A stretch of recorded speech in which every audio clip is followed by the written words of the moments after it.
Hi friends, ఈరోజు ఈ వీడియోలో ప్లెయిన్ బ్లౌజ్ను ఏ విధంగా స్టిచ్చింగ్ చేసుకోవాలో చూపిస్తానండి. చూడండి, ప్లెయిన్ బ్లౌజ్ను 15 నిమిషాల లోపు మనం ఏ విధంగా 1 బై 1 స్టిచ్చింగ్ చేసుకుంటే నీట్ ఫినిషింగ్ అనేది వస్తుంది. చూడండి ఏ విధంగా వచ్చిందో. వీడియోలోకి అయితే వెళ్ళే ముందు మన ఛానల్ని ఎవరైనా సబ్స్క్రైబ్ చేసుకోకపోతే ప్లీజ్ సబ్స్క్రైబ్ చేసుకోండి. ముందుగా మనం బ్యాక్ పార్ట్ అనేది తీసుకోవాలండి. బ్యాక్ పార్ట్ తీసుకున్న తర్వాత ఈ విధంగా షోల్డర్కి మధ్య భాగంలో పట్టుకున్నట్లయితే మనకి వెనకాల డాట్స్ అనేది ఈజీగా వేసుకోవచ్చండి. చూడండి, రెండు వైపులా కూడా ఇదే విధంగా డాట్స్ అనేది వేసుకోవాలండి.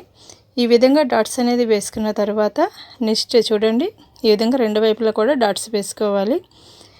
నెక్స్ట్ ఫ్రంట్ పార్ట్లో తీసుకుందామండి. ఫ్రంట్ పార్ట్ని తీసుకున్నట్లయితే ఫ్రంట్ పార్ట్లోని బ్లౌజ్ తీసుకుని బ్లౌజ్లో వాళ్ళకి ఉక్సులు పట్టి దగ్గర నుంచి కొలత అనేది తీసుకోవాలండి. షేప్ బెల్ట్ వేసేటప్పుడు బ్లౌజ్ యొక్క ఉక్సులు బెల్ట్ ఉన్న పార్ట్ని తీసుకుని వాళ్ళకి ఏ విధంగా అయితే షేప్ ఉందో ఆ విధంగా షేప్ అనేది గీసుకోవాలండి. గీసుకుని ఆ ఎక్స్ట్రా పార్ట్ అనేది కట్ చేసేయాలి. కట్ చేసేసిన తర్వాత ఇప్పుడు ఒక పీస్ తీసి పక్కన పెట్టేసేసి ఫస్ట్ ఒక పీస్ వేద్దామండి. ఈ విధంగా చూడండి, షోల్డర్కి ఇది కూడా సేమ్ షోల్డర్కి మధ్య భాగంలో వచ్చేటట్లుగా మనం ఆ డాట్ అనేది వేయాల్సి ఉంటుంది. ఆ డాట్ వచ్చేసేసి వాళ్ళ బ్లౌజ్కి ఎంత అయితే ఉందో అంతే కరెక్ట్గా మార్కింగ్ చేయాలండి. చూడండి, ఇప్పుడు మెయిన్ డాట్లు రెండు వేసేసిన తర్వాత ఇప్పుడు సైడ్ డాట్ అనేది వేద్దామండి. ఉక్సులు కాజాల పట్టీలు వేస్తాం కదా, అక్కడ డాట్ వేస్తాం కదా, ఇప్పుడు ఆ డాట్ అనేది వేసుకోవాలి. అది ఎలా వేసుకోవాలంటే చూపిస్తాను. చూడండి, ఈ విధంగా మడత అనేది పెట్టుకోవాలండి. చూడండి, ఈ విధంగా మడత పెట్టుకుంటే మనకి డాట్ అనేది వేయడానికి ఈజీగా వచ్చేస్తుంది. ఈ విధంగా వేసేయాలండి. అదేవిధంగా రెండో పార్ట్లో కూడా సేమ్ అదే విధంగా మడత పెట్టుకుంటే మనకి డాట్ అనేది ఈజీగా వేయడానికి అవకాశం ఉంటుందండి. చూడండి, ఇప్పుడు ఆమ్ హోల్ డాట్ అనేది కూడా వేసేసుకుందాము. ఇప్పుడు ఆ రెండింటి మధ్యన ఆ విధంగా పెట్టుకుంటే మనకి ఆమ్ హోల్ డాట్ అనేది ఈజీగా మడత పడిపోతుందండి. దాని అంతటా అదే మడత పడిపోతుంది. చూడండి, ఈ విధంగా మనం హోల్డ్ చేయాలి. కాకపోతే ఆ విధంగా హోల్డ్ చేసినట్లయితే మనకి ఆమ్ హోల్ డాట్ కూడా ఈజీగా వేయడానికి అవకాశం ఉంటుందండి. చూడండి, డాట్స్ అనేవి కంప్లీట్ అయిపోయినవి. ఈ విధంగా డాట్స్ అనేది వేస్తే షేప్ అనేది పర్ఫెక్ట్గా వస్తుందండి. చూడండి, ఇప్పుడు మనం మెయిన్ డాట్ ఉంది కదా, మెయిన్ డాట్ని డబల్ స్టిచ్చింగ్ అనేది చేయాలండి. కింద మడత పెట్టేసేసి అనేది ఈ విధంగా అనేది స్టిచ్చింగ్ చేయాల్సి ఉంటుంది. చూడండి, ఈ విధంగా డాట్స్ అనేది కంప్లీట్ అయిపోయిన తర్వాత ఫ్రంట్ పార్ట్లో మనం షేప్ బెల్ట్ అనేది వేయాలండి.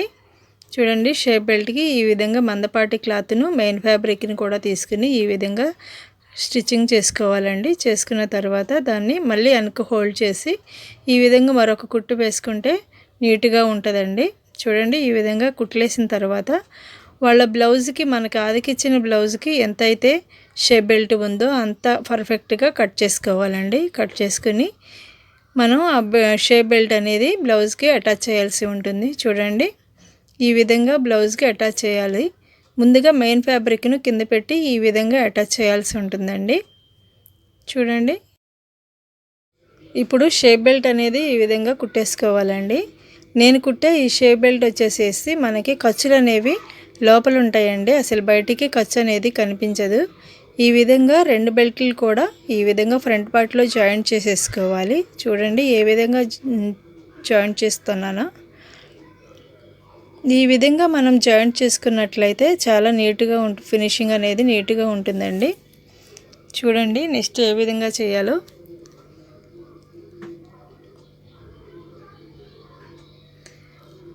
ఈ విధంగా తిప్పేసేసుకున్న తర్వాత ఇప్పుడు చూడండి, ఈ విధంగా వెనక అనేది హోల్డ్ చేసి మనం ముందు కుట్టిన దాన్ని బ్యాక్కి తిప్పి ఈ విధంగా స్టిచ్చింగ్ అనేది చేయాలండి. ఈ విధంగా స్టిచ్చింగ్ అనేది చేసినట్లయితే మనకి ఖర్చులు అనేవి లోపలే ఉంటాయండి. అసలు బయటకు అనేది కనిపించదు. చాలా నీట్గా ఉంటుందండి చూడడానికి కూడా. చూడండి, ఈ విధంగా కుట్టేసేయాలి. దాన్ని ఏ విధంగా తిప్పాలో చూపిస్తాను. చూడండి, మనం ఉక్సులు కాజాలు వేస్తాం కదా, అటువైపున ఖాళీ ఎక్కువగా ఉంటుంది కదండి. చూడండి, ఈ విధంగా లాగినట్లయితే లోపల ఉన్న క్లాత్ అంతా బయటకు వచ్చేస్తుందండి. చూడండి ఎంత నీట్గా వచ్చేసిందో.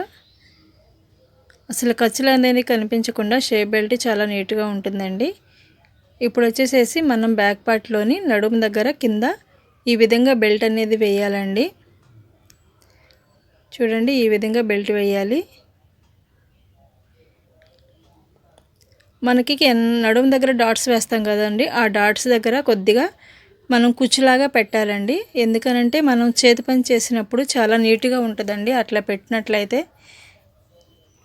మళ్ళీ దాన్ని తిప్పి ఈ విధంగా దానిపైన ఒక స్టిచ్చింగ్ వేయాల్సి ఉంటుంది. చూడండి, ఈ విధంగా బ్యాక్ పార్ట్లో నడుము బెల్ట్ అనేది వేయాలండి. ప్లెయిన్ బ్లౌజ్ తొందరగానే అయిపోతే కానీ చాలా ముక్కలు అయ్యి పడతాయండి. చాలా తలనొప్పండి ఈ ప్లెయిన్ బ్లౌజులతో. కానీ నాకు ఎక్కువగా ప్లెయిన్ బ్లౌజులే వస్తాయి. తప్పదు కదండి, ఇక అవన్నీ స్టిచ్చింగ్ చేయాల్సిందే. ప్లెయిన్ బ్లౌజులు చాలా వస్తాయండి నాకైతే ఎక్కువగా. ప్లెయిన్ బ్లౌజులకి అన్నీ ముక్కలు వేసి అన్నీ అతుకులు వేసి కుట్టాల్సి వస్తూ ఉంటుంది. టైం వేస్ట్ అవుతుంది, చాలా టైం వేస్ట్ అవుతుందండి ప్లెయిన్ బ్లౌజులు. చూడండి, ఇప్పుడైతే ఉక్సులు బెల్ట్ వేసుకుందాము. ఈ విధంగా ఉక్సులు బెల్ట్ వేసేసిన తర్వాత ఇప్పుడు కాజాల పట్టీ వేసుకుందామండి. కాజాల పట్టీకి ఈ విధంగా 2 అంగుళాలు ఉంటే సరిపోతుంది. ఈ విధంగా కాజాల పట్టీ వేసేసుకుని ఇక్కడ ఎడ్జస్ట్లో కొంచెం ఎక్కువ ఉన్న పీస్ను ఈ విధంగా హోల్డ్ చేసి ఎదరకు హోల్డ్ చేసేయాలండి. ఈ విధంగా హోల్డ్ చేసి కుట్టేసేయాలి.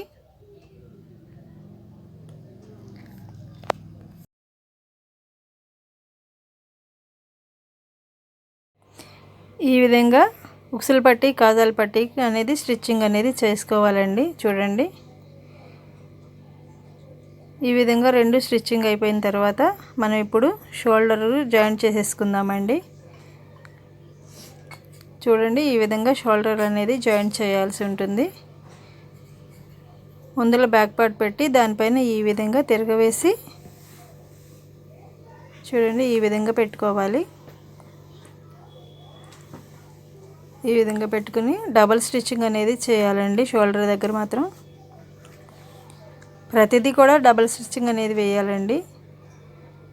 చూడండి, ఈ విధంగా స్టిచ్చింగ్ చేయాల్సి ఉంటుంది. ఇప్పుడు హ్యాండ్స్ అనేది జాయింట్ చేయాలండి. హ్యాండ్స్ జాయింట్ చేయడానికి ముందుగా మనం హ్యాండ్స్కి ఆర్మ్ హోల్లో ఈ విధంగా ముక్కలు అనేవి పడతాయండి. చంక ముక్కలు అనేవి పడతాయి. ఇవి చంక ముక్కల్ని ఈ విధంగా కట్ చేసేసుకుని హ్యాండ్కి అటువైపున ఇటువైపున కూడా ఈ విధంగా ముక్కలు అనేది యాడ్ చేయాలి. ప్రతిదానికి కూడా ముక్కలు అనేది కంపల్సరీగా పడతాయండి. ఏదో చిన్న బ్లౌజులు అయితేనే మనకి ముక్క పడకుండా బ్లౌజ్ అనేది కంప్లీట్ అవుతుంది. అది ఏ బ్లౌజ్కైనా సరే, మీడియం సైజ్ అయినా పెద్ద సైజు బ్లౌజులు అయినా సరే ఈ విధంగా చంకల ముక్కలు అనేది కంపల్సరీగా వేయాలండి. చూడండి, ఈ విధంగా 2 హ్యాండ్స్కి కూడా ఈ విధంగా చంక ముక్కలు వేయడం అయిపోయిన తర్వాత మనం చంకలో లో క్రాస్ అనేది తీసేసుకుని ఇప్పుడు జాయింట్ అనేది చేసుకుందామండి. ముందుగా జాయింట్ చేసే ముందు హ్యాండ్కి ఈ విధంగా ఎడ్జెస్ అనేది స్టిచ్చింగ్ చేయాలండి. కింద హెమ్మింగ్ చేస్తాం కదా, హెమ్మింగ్ పీసులు రాకుండా ఉండాలి అంటే ముందుగా ఈ చివరన అనేది ఈ విధంగా 2 హ్యాండ్స్కి కూడా ఈ విధంగా స్టిచ్చింగ్ అనేది చేయాలి. ఇప్పుడు మనం జాయింట్ చేసుకుందామండి హ్యాండ్స్ జాయింట్ చేసేటప్పుడు మనం షోల్డర్ దగ్గర ఈ విధంగా పెట్టుకుని ఈ విధంగా కొలిసినట్లయితే మనకి చక్కగా పర్ఫెక్ట్గా సరిపోతుందో లేదో తెలుస్తుందండి. అక్కడి నుంచి మనం కుట్టుకోవచ్చు. అటు నుంచి ఇటు నుంచి కుట్టడం తలనొప్పి అవుతుంది కదండి. ఈ విధంగా కొలిసినట్లయితే మనం నీట్గా హ్యాండ్ అనేది జాయింట్ చేయడానికి ఈజీగా ఉంటుందండి. చూడండి, ఈ విధంగా జాయింట్ చేసేయాలి. హ్యాండ్ జాయింట్ చేసేటప్పుడు మెయిన్ పార్ట్ అసలు ఎప్పుడు లాగకూడదండి. పై హ్యాండ్ కూడా లాగకూడదు. ఉన్నది ఉన్నట్లుగానే మనం నిదానంగా ఈ విధంగా పెట్టేసేసి కుట్టాలి. లాగినట్లయితే మనకి లూజ్ అనేది వచ్చేస్తుందండి. అక్కడ చంక దగ్గర మనం క్రాస్ తీస్తాం కదండి కటింగ్, ఆ కటింగ్ అనేది సాగిపోయి హ్యాండ్ అనేది నీట్గా ఉండదండి. చూడండి, మనం ఈ విధంగా స్టిచ్చింగ్ అనేది చేయాల్సి ఉంటుంది. 2 హ్యాండ్స్ కూడా ఈ విధంగా స్టిచ్చింగ్ చేసిన తర్వాత దానికి డబుల్ స్టిచ్చింగ్ అనేది వేయాలండి. చూడండి, ఈ విధంగా డబుల్ స్టిచ్చింగ్ అనేది వేసేసుకోవాలి. చంక రౌండ్కి హ్యాండ్ రౌండ్ సరిపోవట్లేదని లాగి స్టిచ్చింగ్ అనేది చేయకూడదండి, అక్కడ నీట్గా ఉండదండి. చూడండి, ఈ విధంగా డబుల్ స్టిచ్చింగ్ అనేది వేసేసుకోవాలి. వేసేసుకున్నట్లయితే బ్లౌజ్ కంప్లీట్ అయిపోతుందండి. ఈ విధంగా హ్యాండ్ స్టిచ్ చేసిన తర్వాత ఇప్పుడు మనం జాయింట్ చేసేసుకుందామండి. చూడండి, ఈ విధంగా జాయింట్ చేసేసుకోవాలి బ్లౌజ్ని. ఈ విధంగా ఒకదాని మీద ఒకటి పెట్టి మనకి వాళ్ళ నడుముకి ఎంత సైజు అయితే అవసరమో అంత సైజు మనం పర్ఫెక్ట్గా తీసుకున్నట్లయితే ఫిట్టింగ్ అనేది నీట్గా ఉంటుందండి. చూడండి, ఈ విధంగా సాగదీసి ఎప్పుడు పట్టుకోకూడదండి, గట్టిగా లాగి పట్టుకోకూడదు. చూడండి, ఈ విధంగా స్టిచ్చింగ్ అనేది చేయాలి. సాగదీసి పట్టుకున్నట్లయితే ఆ క్లాత్ అనేది సాగిపోతుందండి. సాగదీసి పట్టుకోకుండా నీట్గా ఈ విధంగా సరి చేసుకుంటూ జాయింట్ అనేది చేయాల్సి ఉంటుంది. చూడండి, ఈ విధంగా హ్యాండ్ వర్క్ స్ట్రైట్గా వచ్చేసేయాలండి కుట్టు. ఈ విధంగా కుట్టేసుకున్నట్లయితే అటు సైడు ఇటు సైడు కూడా సేమ్ లాగా 2-3 కుట్లు అనేది వేయాలండి. చూడండి, ఈ విధంగా 3 కుట్లు వేసినట్లయితే వాళ్ళకు కూడా సేఫ్టీగా ఉంటుంది కదండి. కొంతమంది ఊరికే లావైపోతూ ఉంటారు, కొంతమంది తగ్గిపోతూ ఉంటారు. అలా ఉన్నప్పుడు కొంచెం మనం ఎక్కువగా కొంచెం ఖర్చు పెట్టినట్లయితే బాగుంటుంది కదండి. చూడండి, ఈ విధంగా 2 సైడ్స్ కూడా ఈ విధంగా జాయింట్ చేసేసుకోవాలి. ఈ విధంగా జాయింట్ చేసేసుకున్న తర్వాత ఇప్పుడు మెడపట్టి అనేది మనం యాడ్ చేయాలండి. మెడకి పట్టి అనేది వేసుకోవాలి. మనం ఈ విధంగా జాయింట్ చేసేసుకున్న తర్వాత ఈ విధంగా దారాలు వచ్చినట్లయితే కట్ చేసేయాలండి. అప్పుడు నీట్గా ఉంటుంది. చూడండి, ఈ విధంగా స్ట్రైట్గా రావాలండి కుట్లు అనేది స్ట్రైట్గా వచ్చినట్లయితే చాలా బాగుంటుందండి. ఇప్పుడు దీనికి మనం మెడపట్టి అనేది యాడ్ చేయాలి. మెడపట్టి యాడ్ చేయడానికి ముందుగా మనం బ్లౌజ్లోని క్రాస్ పీసులు తీసుకుని అవి జాయింట్ చేయాలండి. జాయింట్ చేసిన తర్వాత ముందుగా ఈ విధంగా మనం ఉక్సులు పట్టి కాజాల పట్టి 2 సమానంగా ఉన్నాయో లేదో కొలుసుకున్న తర్వాతనే మనం మెడపట్టి యాడ్ చేయాల్సి ఉంటుంది. మెడపట్టి వచ్చేసి ఎక్కువగా ఉక్సులు పట్టి వేస్తాం కదండి, ఆ ఉక్సులు పట్టి వేసే వైపు నుండి మనం కుట్టాలండి.